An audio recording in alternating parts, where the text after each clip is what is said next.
Stronger Together. The housewares industry is full of wonderful and amazing companies and individuals. The Cookware Manufacturers Association has the privilege of having these incredible people as our members. What's Cooking with the CMA? Stronger Together will celebrate the amazing people in our industry, from designers and trendsetters to engineers and scientists, to buyers and executives. We have so many great stories to share and people to celebrate. Coming together is a beginning. Keeping together is a process. Working together is success. Henry Ford.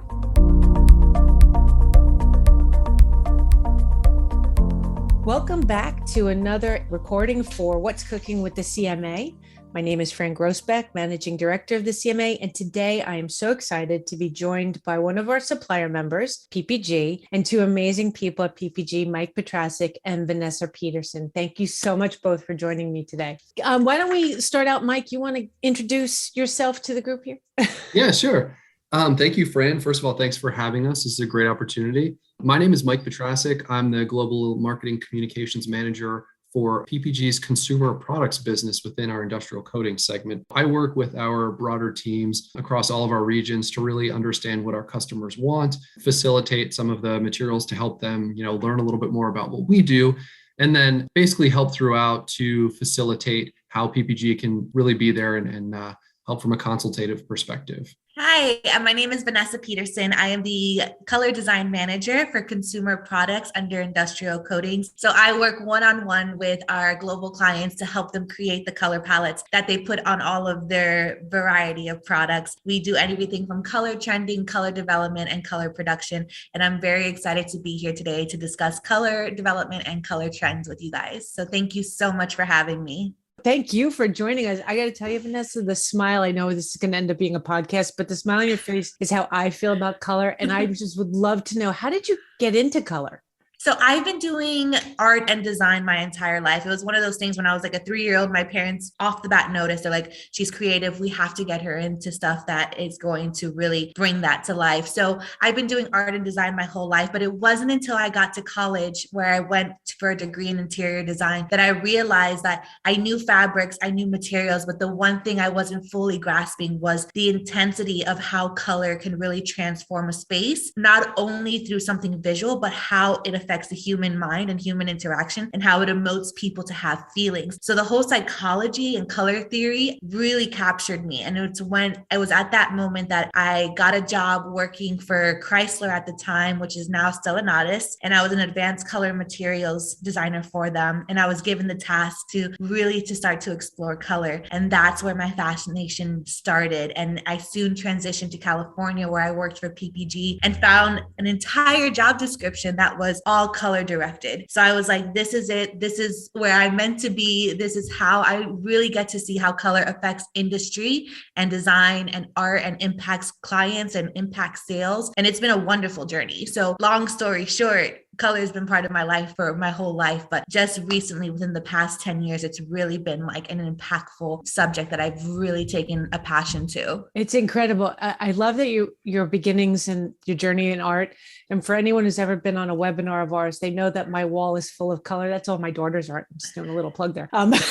You mentioned you're in California. Talk about the team, actually the whole global color team, right? There's a global color team that you work with. Yes. Yeah. So that's one of the beauties about PPG. We are a global company, which means we have global color stylists all across the world. And one of the beautiful things that we do, that we provide for our clientele, is that we get together on an annual basis to discuss color trends, specifically color trends that are happening in our regions of the globe. So that's such useful information when you're talking to a client that produces products on a global scale, to let them know that, hey, this information that we're providing for you, this color that we are trending for you, are colors that are trending on a global scale. So in this meeting, we usually have at minimum 11 countries represented, 35 global color stylists, and we all get together in a remote location for about a week span in time and really discuss and debate Why are people feeling the way they are?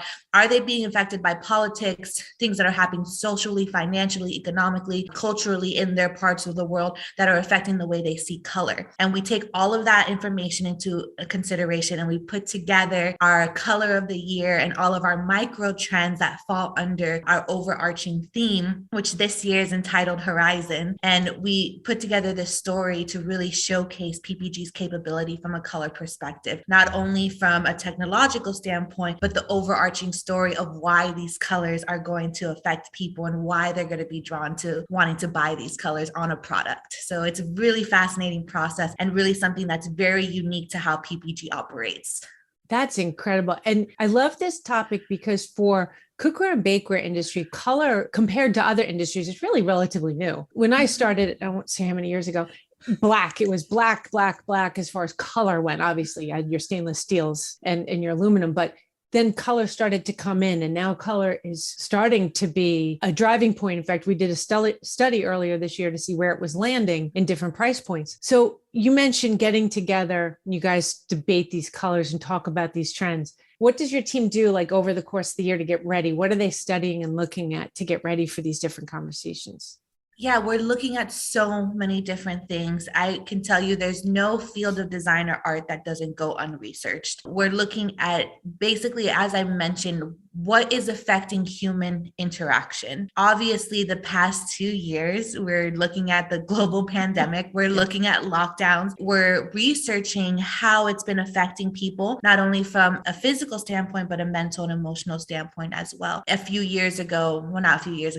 year, 2020, we really realized that people were seeking comfort. They were seeking these really natural, very soothing colors. Beige came back in style again. Off-whites were the new things. Desaturated pastels, because people didn't want to feel overwhelmed. They didn't want bright poppy colors. So you got to see this new cozy movement really take over the design industry. Chubby furniture. People didn't want sleek, modern lines anymore. They wanted something that made them feel like they had like a form of comfort since their entire worlds had been flipped. One of the positive things that we saw come out of that now going into 21 and 2022 is that people have this new resurgence for life and finding joy and wanting to get back into communication and relationships with people. It's bringing all of that into their homes. People were never dedicated to their homes the way they have been the past 2 years. The renovation movement has taken off. The DIY movement has taken off. So not only is that affecting consumer products, it's also affecting the cookware, bakeware segment as well, because now people are like, wow, I want these colors to be infiltrated in everything that I do in my house. I want everything to match, from my TV to my tablet, to my pots, to my pans, to my cabinetry, to my wood floorings, to my furniture, to the colors I put on my wall. They all want it to be integrated together properly. And with that, we had the resurgence of like social media and the DIY social media takeover. So now people are seeing things and we're like, I can get this beautiful white pot and pan set that's going to match my cabinetry, that's going to match my hardware. It's like, oh my God, I need it all. And now people are like, I want pink, like cookware and bakeware, and I want green. And it's just like, it's opened people up to this idea that color can bring so much joy to your life. And it's a beautiful movement to witness. It really is. And the joy that home and home products were able to bring people during 2020 was really incredible. And it's interesting you mentioned remodeling. So we tracked the remodeling index. We assumed it would continue in 2021. It has stayed steady and high. So for the RMI, if you're at 50 or above, it means it's a good year. All 3 quarters so far in 2021 have been at 80 or plus. So remodeling, like you said, and because home is going to stay at the hub of everything we do, it's our home base now, right? Mm-hmm. And despite whether we want to pretend like COVID's not really happening anymore, it's still there. It's still affecting our lives. There are going to be times you have to still quarantine. There are going to be times you have to work from home. Your kids are going to be home. So like you said, every space now, there's no more junk room or something like that. Every space is clearly created to evoke a certain feeling. I love that. Exactly. We're going to talk about horizons in a second, because I actually have this on my other screen and I'm in love with it. This ties back to what I was talking about with color just hitting cookware and bakeware. We're definitely, even now as we're getting into color, it goes like from fashion to decorative housewares and then down to us. Do you have any industries you see really on the leading edge of color that lead the way? It's so interesting because, as you've mentioned, it's always like the classical hierarchy of design that influences color trends. So So it's like you always have the fashion design that kind of starts to implement. You have like the fall and spring fashion shows, and that starts to trickle down into everything. The one thing that we have to consider as a company, as PPG, is that we are not as fast paced as the fashion industry. We don't get a turnaround time that's as seasonal as the fashion industry. You know, when we're creating colors for a consumer product, that's something that's going to need to stand the test of time, at least a minimum of 2 years, minimum. And then you're looking at automotive, where they're having to spec things out 3 to 5 years later and hope that that stays in trend, and so forth and so on. And even with architecture coatings, you know, you want to make sure that you're going to put a color on your wall that you're not going to want to change 3 months later. So we have to really look and deep dive at like what trends we really see are going to stand the test of time. So while we love to be influenced by the fashion world and seeing what's happening there, we take it to a certain extent, for lack of a better word, with a grain of salt.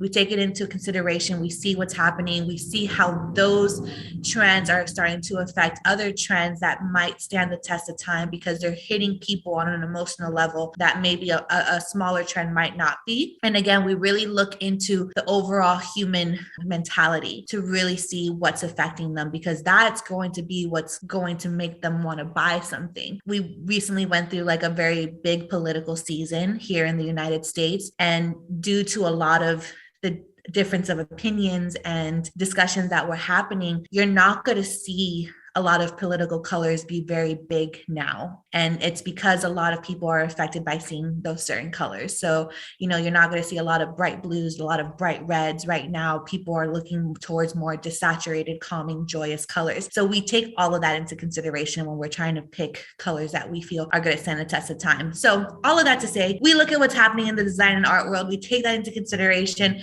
But for the most part, like, we want to make sure that we're trending colors that are going to be impactful from an influential standpoint, more so than trying to follow the micro trends that are very quick in turnaround time. We have to make sure that these colors are going to last 3 to 5 years out. That's so interesting you say that. When I did product development in cookware in my beginning years, a buyer once said to me, go get all the latest car books. Mm-hmm. We would study car colors because the mentality was similar. You don't keep a set of cookware for 6 months. It's not like dishes or glassware. That cookware needs to stay there for a while. So for many years, our artistic interpretation was of car colors for cookware, because it was a similar mentality. It was the similar thinking. Yeah, okay, not spending the same price tag, but the expected life in your kitchen was similar to the expected life of your car in your driveway. So it's interesting how industries can connect. Have you ever seen any other industries connect like that, like electronics or anything that maybe you didn't expect or that you did expect?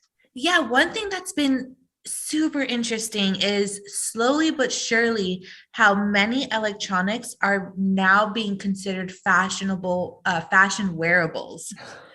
So it's the time that now we're being asked by our clients to produce these coatings for their headphones or their watches or, you know, their smaller tablets. They want a faster turnaround time because they're now trying to keep up with the fashion season.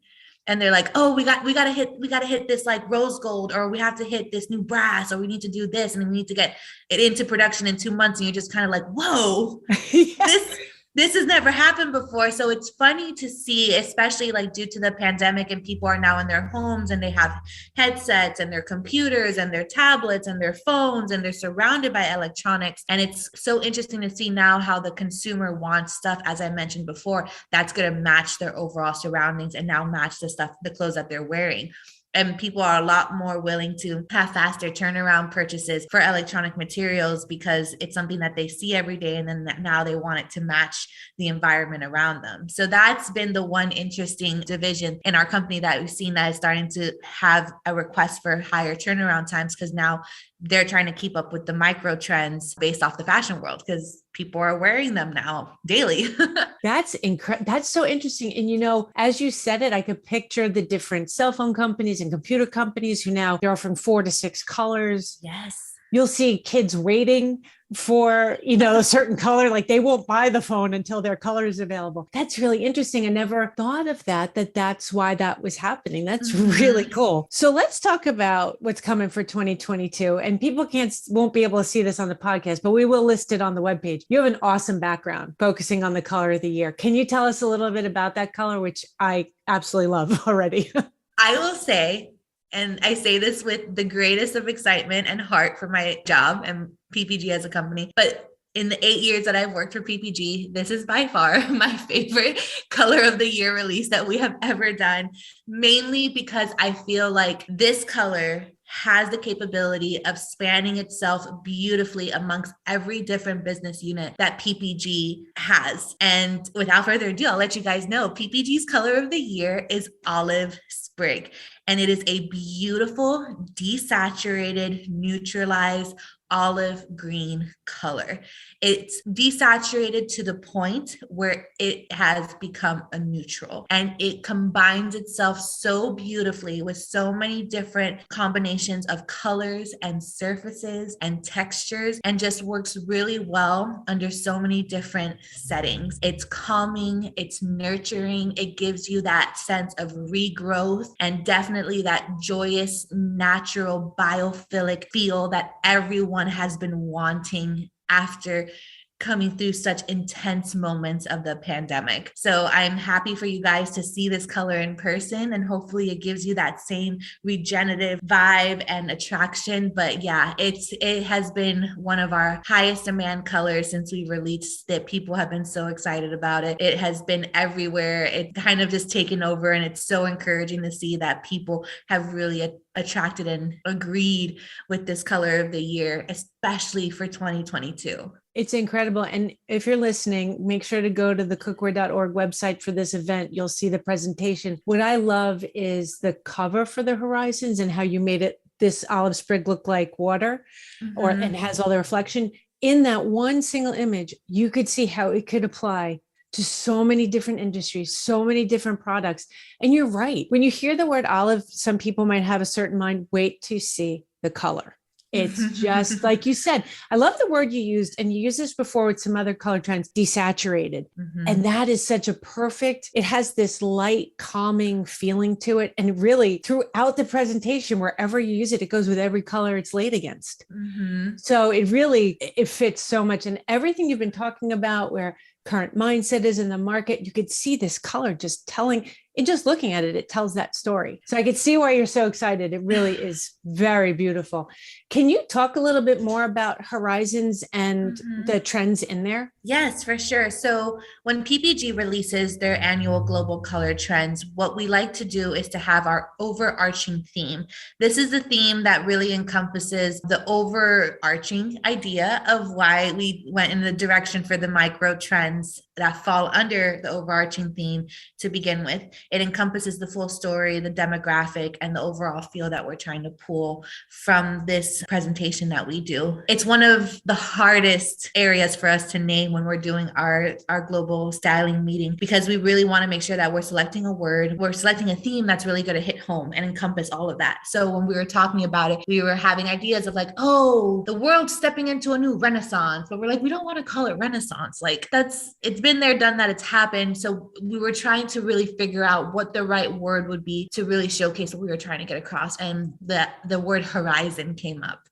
And just that idea that after everything we've been through and after everything we're still kind of going through, that idea of looking out into the horizon and hoping and praying for some better days, better circumstances, some normalization in our lives again, it really kind of hit home, and everyone kind of felt that moment of like, that's what everyone's seeking. That's what everyone wants. No one looks out into a horizon and thinks, ugh, like you look out into the horizon and you're like, wow, that's hopeful. That's dreamy. That gives me hope. That gives me aspirations for a better day, a better tomorrow, a better anything. So we really felt like that really encompassed that theme that we were trying to get across, that really held the ground for the micro trends that fall under it. So that's where Horizon comes from. And then under Horizon, we have our 3 micro trends in our color palettes, which are introspective, inspired, and invaluable. And each one of those 3 represent a demographic of people that we see attracted to color, wanting to buy colors, people that we see growing growing from these pandemic moments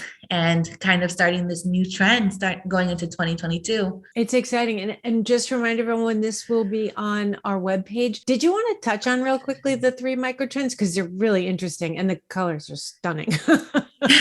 So under Horizon, we have the first category, which is introspective. Introspective is going to be the category that speaks most about the regrowth after the pandemic, how people took control of their lives when everything was stripped away from them. People had to reevaluate the way they did life, the way they did work, the way they did parenting, school, everything. When you get taken out of your comfort zone and your normal day-to-day routine, you really have to evaluate and see what are the things that matter to you? What do I value most? Where do my morals lie? How am I going to take care of myself? And if I have a family, how am I going to take care of my family? And it really caused people to go into a state of almost sadness. And then, like I said, had to reevaluate how they did life. Like, what do I want to consume? What do I want to bring into my household? How am I going to refocus my entire everyday life to make sure that my mental health and physical well-being are all in a good place? So it's a recategorizing of our entire life.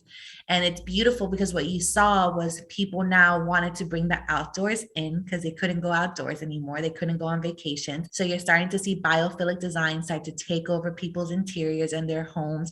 More greenery is coming in. When you have greenery coming in, you want colors that coincide with that. And people are no longer wanting like the dull colors. So now we're seeing these warmer, neutral tones start to come in that are playing off that biophilic design. And people are really taking into account and bringing this overall idea that when I walk into my home, it feels like a spa. It feels like serenity. It feels like the place that I want to spend 24 hours a day in, and it's a really beautiful category because, like I said, it really forced people to really reevaluate the things that were important to their life. And I think when you're stressed out daily and you're going nonstop, you don't have time. You're literally just living on go mode. And I think these lockdowns really gave people a chance to reevaluate everything in their life for the better, almost in a way, because now they're really focused on their inner being and how their self-awareness affects the people around them for the positive. It's a great palette. And the next one though might be my favorite because it talks, I won't give it away yet, but it's one of my favorite, the pictures, the colors. Do you want to talk about the next micro trend?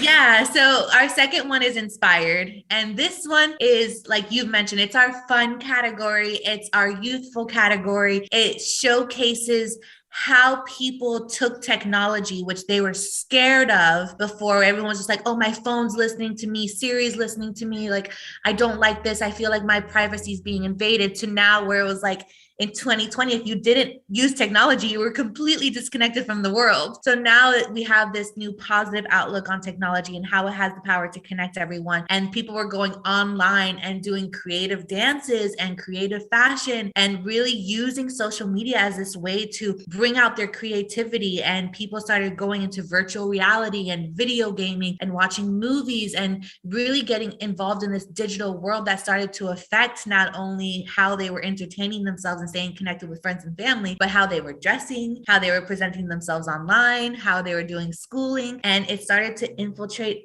everything. So now it's like we're back in this like 1960s cyber world, and it's encouraging to see people are starting to bring back colors through that way, and not be like darks and grays anymore. And then you also have like billionaires who just are in this race for space, and now it's starting to attract movies, and people are starting to get into atmospheric design, and it's just really encouraging. And now we just got word that Facebook is now becoming meta world, and you can have a whole living avatar now, which kind of goes right into how Inspired even began. So it went from being this fear of technology to this full embrace of technology that now has entered us into this beautiful, crazy digital cyber world of color explosion.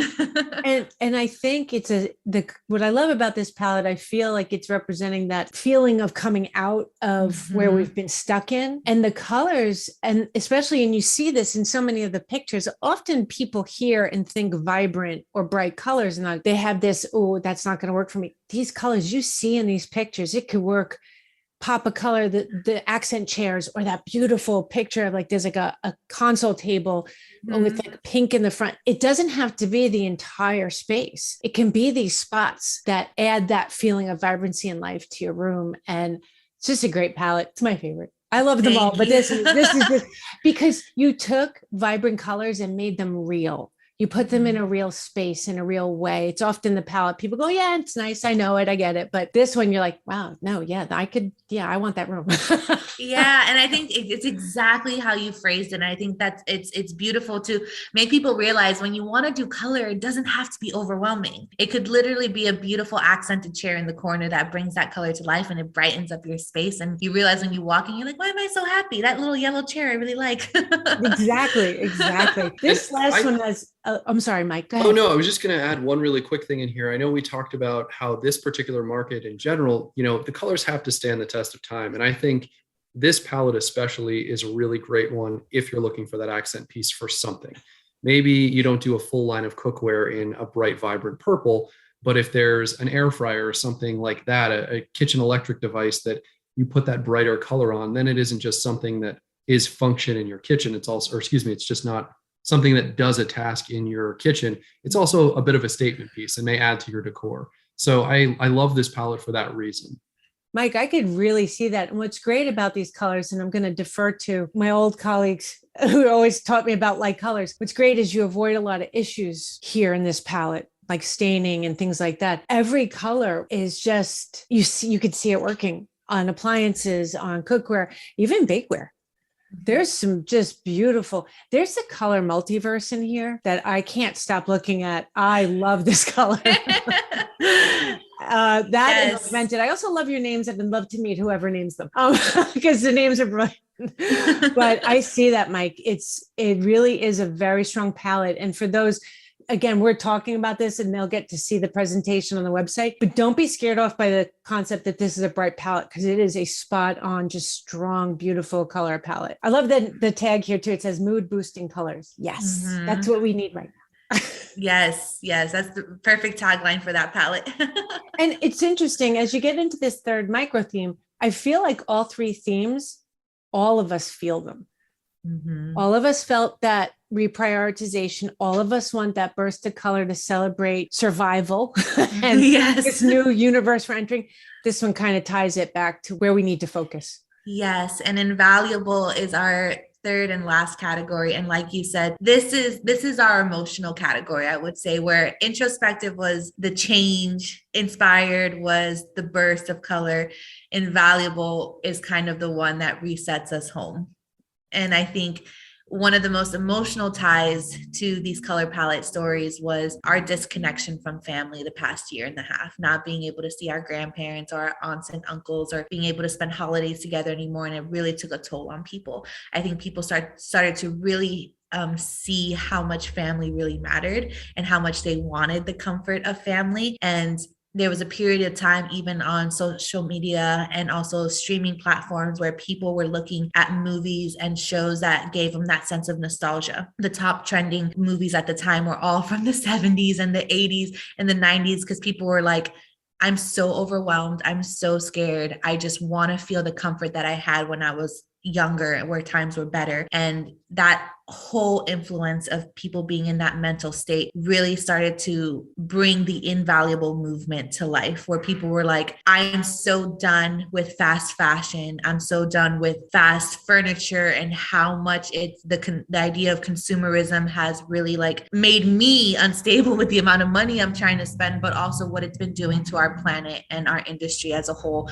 And people are like, I don't want that anymore. I want stuff that's going to be made well, stuff that I can hand down to my family. I want to walk into a space that feels like grandma's house. I want to smell grandma's cooking. I want my family heirlooms. I want to work on a car with my dad in a garage from like his childhood. And it sparked this whole movement of vintage and retro coming back, and people wanting stuff that are done with artisan detailing and craftsmanship. And it's been beautiful to see. Not only is it taking over the architectural and the interior design world, but even in movies and Hollywood, how old classical things are becoming new again and things are reinterpreted. And it's just been beautiful because the party responsible for this for the most are the millennial generation. So it's like the term I think is the appropriate term that they call it now is like millennial grandmas. where it's like now our generation has created this movement because we want that comfort of home again. So no one wants like the white gray furniture. They don't want sleek. They don't want modern. They don't want anything. They literally want like it to look like you just brought everything into your house. It looks like it's been there for 100 years. But when I walk in, I feel so good about life. It's interesting that you would say this because it makes you think. So I have some millennials in my home. This generation and even the Gen Zers, this interest in thrifting. There's all this big push to go thrift shopping rather than buy brand new. Now there are electronics, obviously, but this feeling of I want something that has some history to it. So we have thrift shops now in our areas that give back to charities. And so it kind of completes a whole picture for them.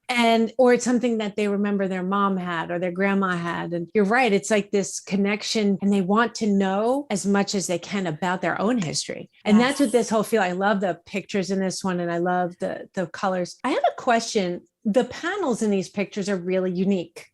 And it looks like on the side, there's a special, is that for a reason to show different reflection? The panels that are shown in here? Yeah. So one of the greatest things that we get to do as a coatings company for PPG is that we get to showcase a lot of our capability from a visual and textural standpoint. So if you look at the palette that showcases the electronic material ones, it has different surfaces and different curvatures on the panel. So that, for example, if we were to use a color shifting pigment, so all of a sudden now that panel you're looking at, it's going to be green on one side, but when you shift it backwards, all of a sudden now it's going to be a purple panel. So we want to make sure we're creating a surface that allows you to see that visual happening. Same for the automotive category. So if you see the automotive panel page, they have a nice curvature in that substrate as well to show you how the color travels, whether it's a metallic or it has an interesting texture to it, or it's an interesting gloss. It kind of showcases how it's able to be seen. And it's our best interpretation to try to get it in a flat surface, like for a photo, to showcase what the product is capable of doing. But specifically for the invaluable one, and I'll point out in the EM one, we have a color called aged silver.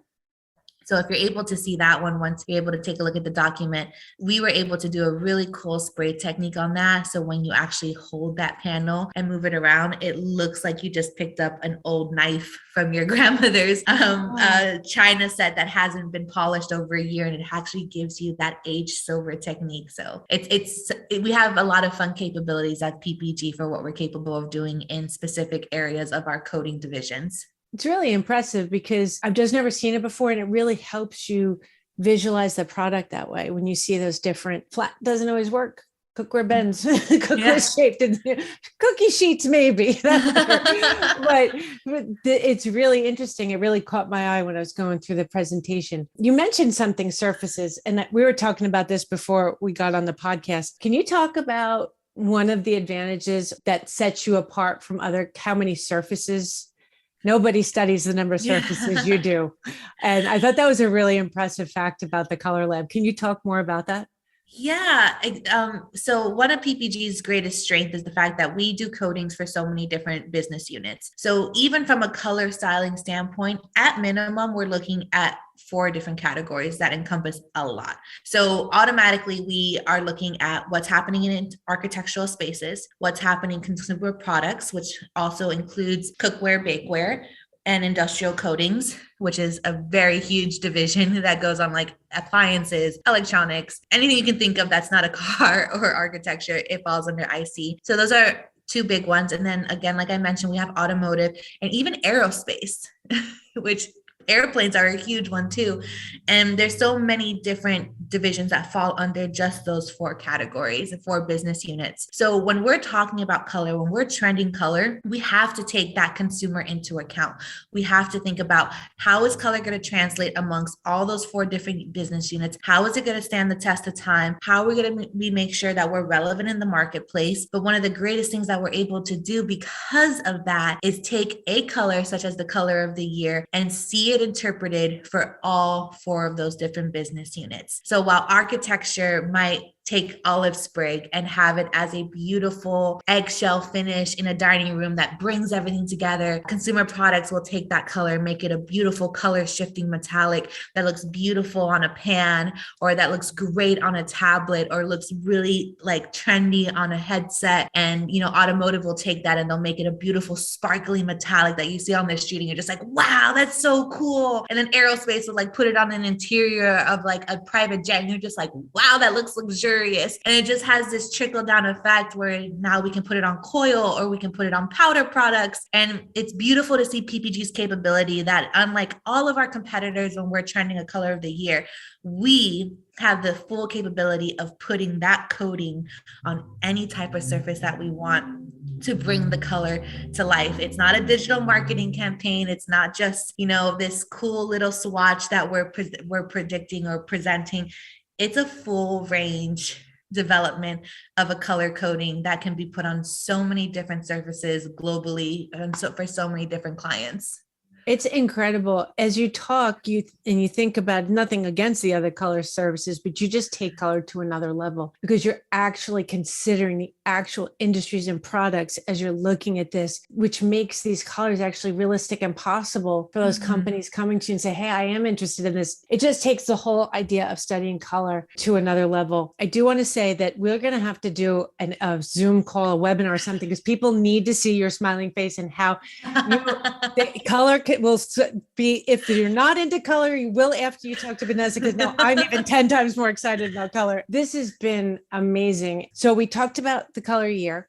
We talked about the different trends and which one that we saw fitting our industry. Was there anything else you guys wanted to mention about colors or connection for the cookware and bakeware markets? Fran, the only thing I'd mention is we do have a new video for these colors. So it's a really, I would say, artistic, stylized video that shows just really great use across the board. So Vanessa already touched on this, but how the colors can be used in the home, on cookware, on electronic materials. So it's sort of that where the rubber meets the road a little bit. We have that. And then also my shameless plug will always be our website, but we also have a digital event that's happening right now. So if you go to ppgkitchenwareevent.com, you can log in and register there.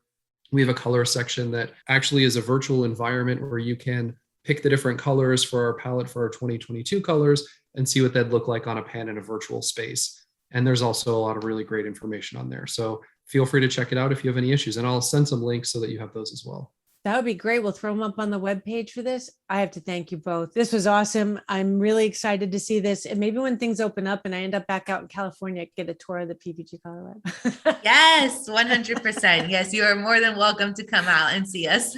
Oh, let's keep in touch as more color trends come out from you guys and you have more stories to share. I want to make sure people know about what you guys are doing. It's incredible. I thank you both so much for joining me today. Thank you so much for having us. And that's a wrap.